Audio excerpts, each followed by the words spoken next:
Deus está aqui neste momento,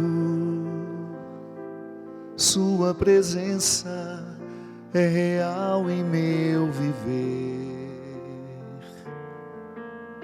Entregue sua vida e seus problemas,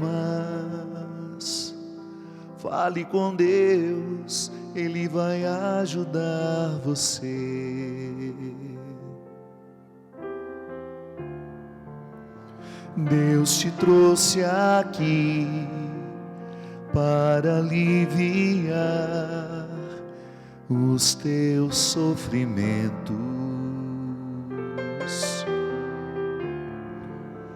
Ele, o autor da fé, do princípio ao fim de todos seus tormentos.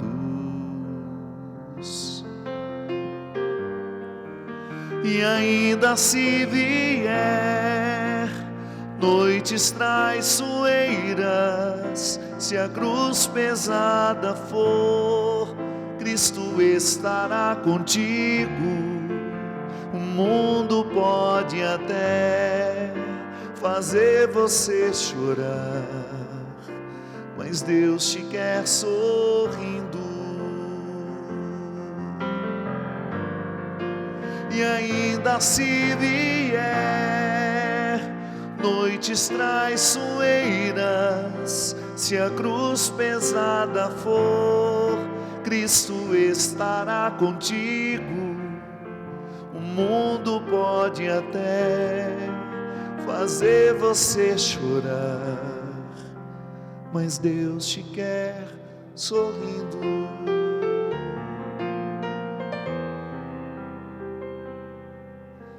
Seja qual for o seu problema,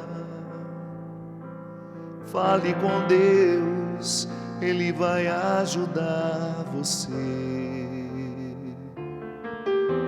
Após a dor vem a alegria, pois Deus é amor e não te deixará sofrer. Deus te trouxe aqui para aliviar os teus sofrimentos.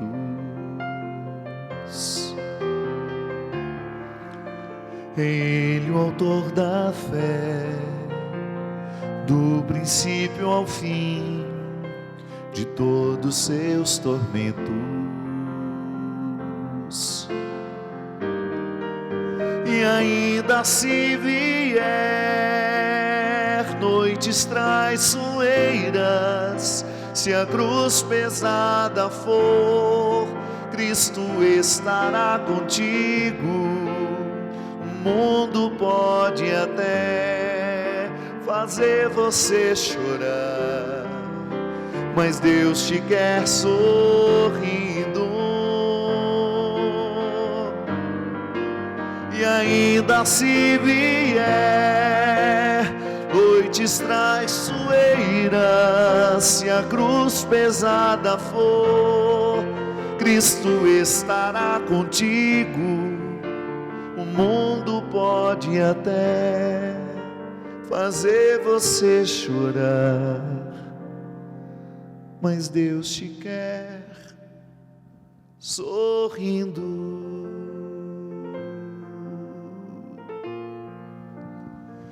Boa noite, estamos começando mais um programa Direção Espiritual. Boa noite, Christian. Muito obrigado pela presença, meu amigo, mais uma vez. Deus te trouxe aqui. O aqui a que Deus nos traz hoje é o programa. Ele não é geográfico, como nós falávamos na semana passada, numa distinção que nos ajudava a entender a geografia da fé da dimensão espiritual. Muitas vezes o aqui é geográfico. Eu estou aqui no Convento Santa Clara, gravando o programa Direção Espiritual.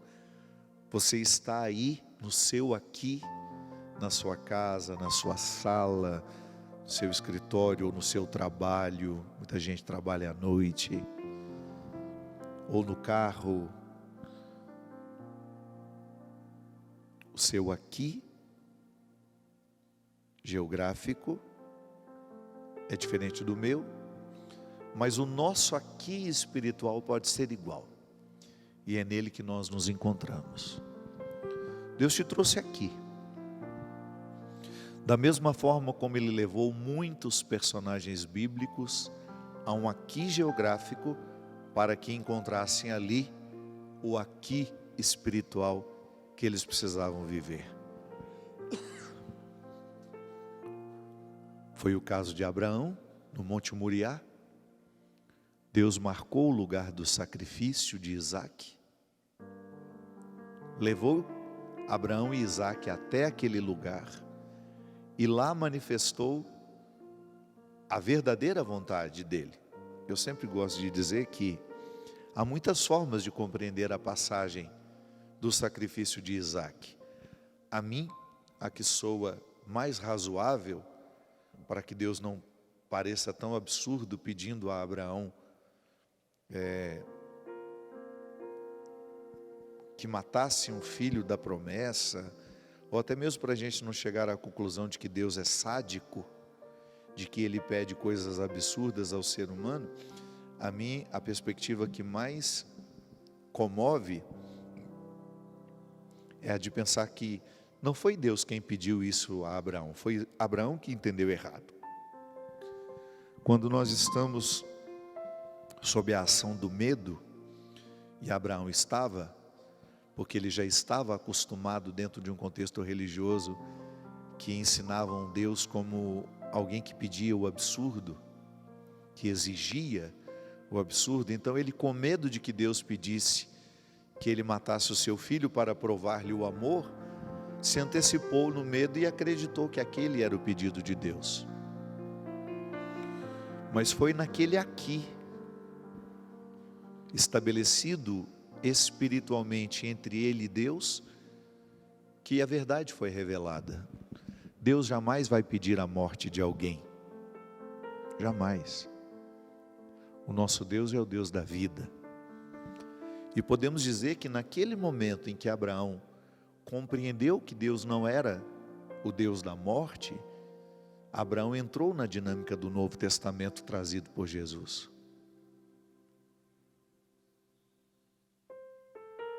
Abraão viveu o Novo Testamento ali, quando ele entendeu que Deus é amor, que ele jamais pediria que ele matasse o seu filho, porque um Deus que pede a um pai que mate o seu filho é minimamente questionável. E também falávamos sobre isso na semana passada. Nós não podemos explicar quem Deus é, mas nós podemos entrar no mistério e reverenciá-lo. E reverenciar o mistério de que Deus é amor é sempre muito satisfatório. Viver com a convicção: Deus me ama, Deus é amor, e não me pede outra coisa senão amar. Quais são os piores pecados que nós podemos cometer na vida? Quando não amamos, quando não somos capazes de amar os que passam pela nossa vida. São as marcas mais dolorosas com as quais nós teremos que conviver. Então hoje o nosso aqui está estabelecido, e Deus quer nos curar por meio dele. Deus te trouxe aqui para aliviar seu sofrimento, quem sabe ajudar a esclarecer suas dúvidas, porque nós sabemos que muitos sofrimentos nascem da nossa incapacidade de compreender a realidade. É verdade. Muitos desconfortos emocionais estão ligados ao desconhecimento das causas. É por isso que na terapia, o terapeuta não tem outra função senão ajudar a esclarecer o que dói. Ele não dá uma fórmula mágica para o seu paciente. O terapeuta não corrige nada, quem corrige somos nós. A palavra dele vai nos ajudando a esclarecer, e o esclarecimento vai trazendo paz. Creia-me, boa parte dos seus sofrimentos nasce da sua incapacidade de compreender. Entender uma situação é, de alguma forma, tomar as rédeas daquilo, mesmo que você não possa alterar mais. Aí é uma outra forma de sofrimento. Mas pelo menos aquele sofrimento que culpava, que amargurava, você deixa de ter, porque você começa a regimentar os motivos do perdão. Observe que muitas culpas que você leva com você são resultados de sua incapacidade de compreender o porquê as coisas aconteceram daquele jeito. É por isso que refletir a vida com os olhos de hoje ajuda-nos a reinterpretar o passado. Que é quando você olha para aquele tempo e fala, eu não tinha a maturidade que tinha hoje. Eu errei por isso. Aí você de alguma forma se perdoa. Você não tinha a maturidade que você tem hoje. Você não tem a confirmação do tempo.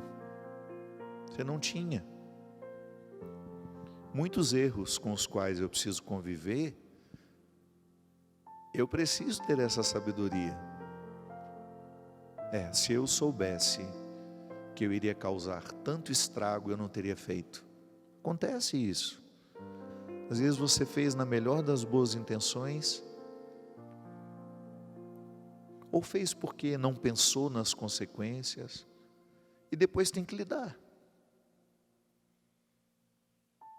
O fato é que se você não se perdoa, aquele sofrimento vai avolumando, avolumando, avolumando, e ele vai ficando muito pior do que ele pode ser.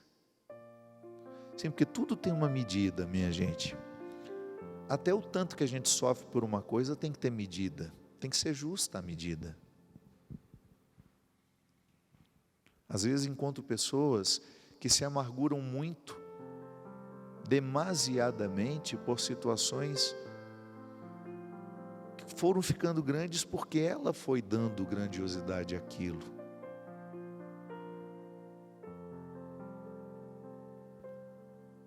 Toma cuidado, para você não sofrer além do que é justo sofrer por aquela causa. Hoje, por exemplo, se você tem um desassossego, uma situação complicada com a qual você tem que lidar, e geralmente todos nós temos, sonde com muita honestidade qual é a energia que você está colocando sobre isso. Está perdendo noites de sono, está passando às vezes o dia inteiro pensando sobre aquilo. Dá uma pausa. Tente ocupar a sua mente com pensamentos positivos. Isso aqui não é fórmula mágica não, viu?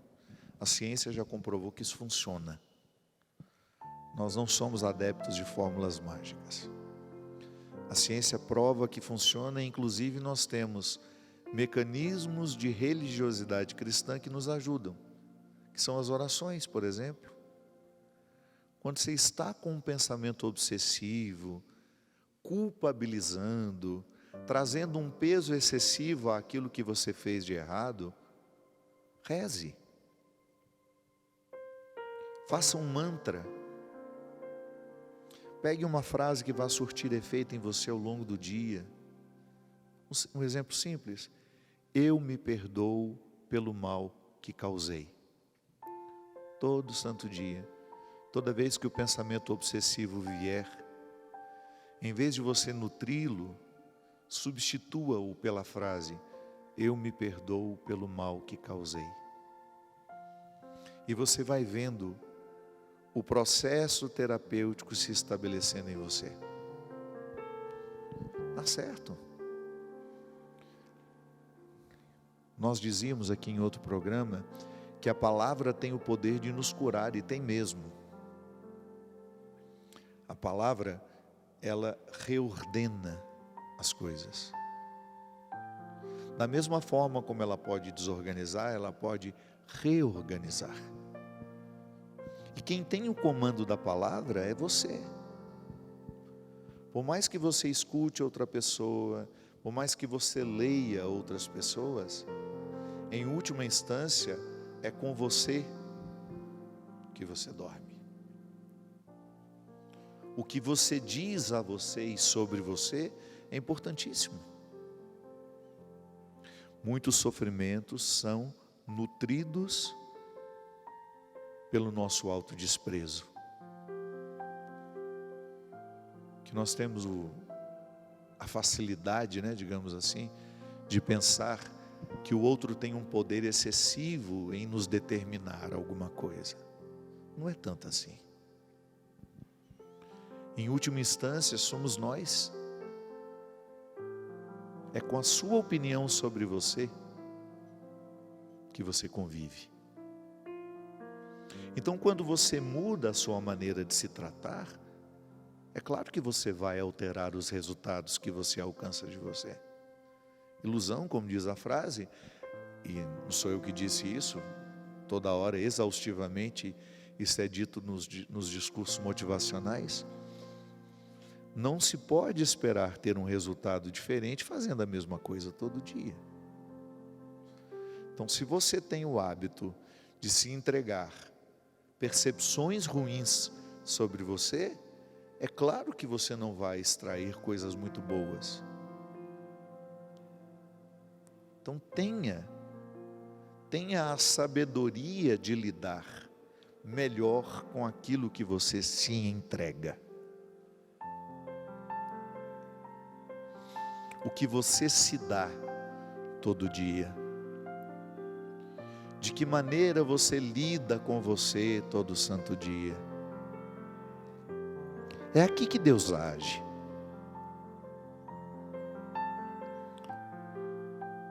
A primeira instância da conversão é muito pessoal, é muito particular. Depois é que ela alcança outras pessoas. A começar em mim. Aí entra toda uma questão prática do dia a dia. O que você se oferece diariamente? Reveja a sua rotina. O dia amanheceu, o que você escolhe ver? A quem você escolhe ouvir? Quem você escolhe ver? Quem você escolhe ouvir? Quais são as influências que você traz para a sua vida?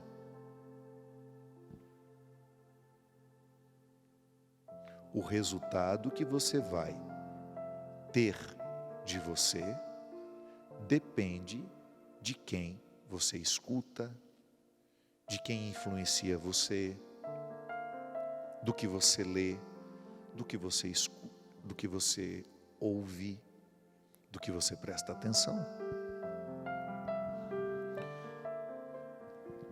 É por isso que a conversão, ela sempre vai fazer uma varredura na nossa rotina.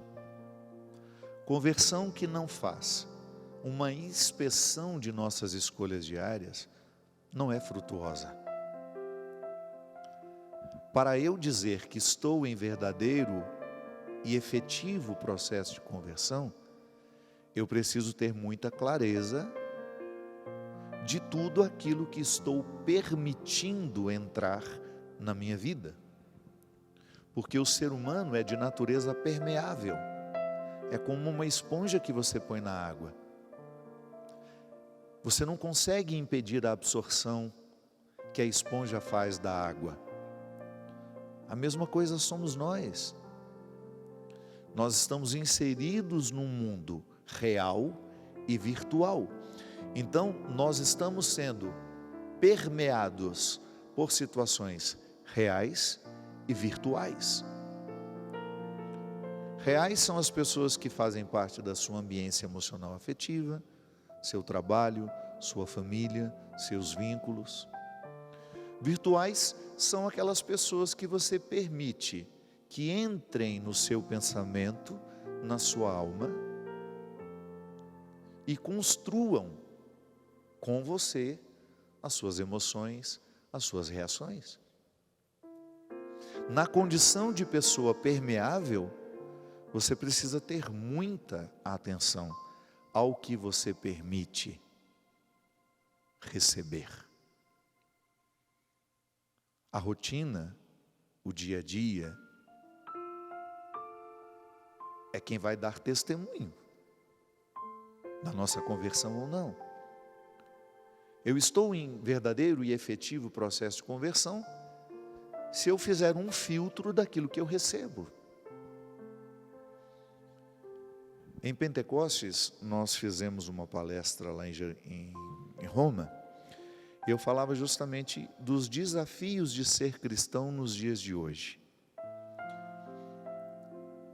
Ninguém viveu o desafio que nós vivemos. Ninguém esteve tão exposto como nós estamos hoje. Redes sociais têm 20, 30 anos e elas estão ficando cada vez mais presentes na vida humana, a ponto de muitas pessoas substituírem os vínculos reais por virtuais. Hoje nós temos namorados de inteligência artificial, namoradas, é perigosíssimo. E hoje você tem uma influência sobre você completamente diferente da que sofria sua mãe, sua avó. Você está 24 horas por dia recebendo o que virtualmente as pessoas estão produzindo. E foi o tempo, por exemplo, que as pessoas produziam um conteúdo sem a preocupação da repercussão. Hoje, o principal objetivo é a repercussão. Por isso que muitas manchetes não têm nada a ver com a reportagem. Mas eles querem que você clique, porque clica gera dinheiro. Você curte gera dinheiro. Então muitas pessoas nem leem a reportagem, ficam apenas com a manchete sensacionalista, muitas vezes mentirosa, que não tem nada a ver com o que o texto disse depois. Nós estamos nesta época, infelizmente, é o que o mundo se tornou. E você está absorvendo isso. Quem você fortalece no mundo virtual? Pode ter certeza que os maus influenciadores, eles crescem por causa do nosso apoio. Gente, nós somos uma grande maioria neste país que se diz cristã. Mas nós muitas vezes fortalecemos, validamos o que é diabólico. Como é que eu posso conciliar a minha postura cristã com um movimento que é diabólico? Como é que eu posso curtir, validar, comentar, criar relevância para um conteúdo que eu sei que está destruindo desonestamente alguém? O diabo está reinando no mundo das redes sociais e com o nosso apoio. Tenha certeza disso, é com o nosso apoio, porque ele precisa do clique. Ele precisa da curtida. Por isso que hoje é urgente termos a sabedoria de entender: eu não posso receber qualquer coisa. Eu tenho que tomar consciência da sacralidade do ambiente que eu sou. Eu preciso entender que a minha vida, o meu coração, é um território sagrado. E eu não posso brincar com aquilo que eu guardo dentro de mim. Cuide-se, prove-se, tenha coragem de se perguntar se o que você está escolhendo viver hoje tem alguma coisa a ver com o que você espera construir, com o que você espera extrair de si. E se há uma noite tortuosa por aí, se há um momento de sofrimento, descubra nele uma oportunidade de crescer. Derrame sobre nós a bênção do Deus Todo-Poderoso, Ele que é Pai, Filho e Espírito Santo. Amém. Até a semana que vem, se Deus quiser. E ainda se vier noites traiçoeiras, se a cruz pesada for, Cristo estará contigo. O mundo pode até fazer você chorar, mas Deus te quer sorrindo. E ainda se vier noites traiçoeiras, se a cruz pesada for, Cristo estará contigo. O mundo pode até fazer você chorar, mas Deus te quer sorrindo.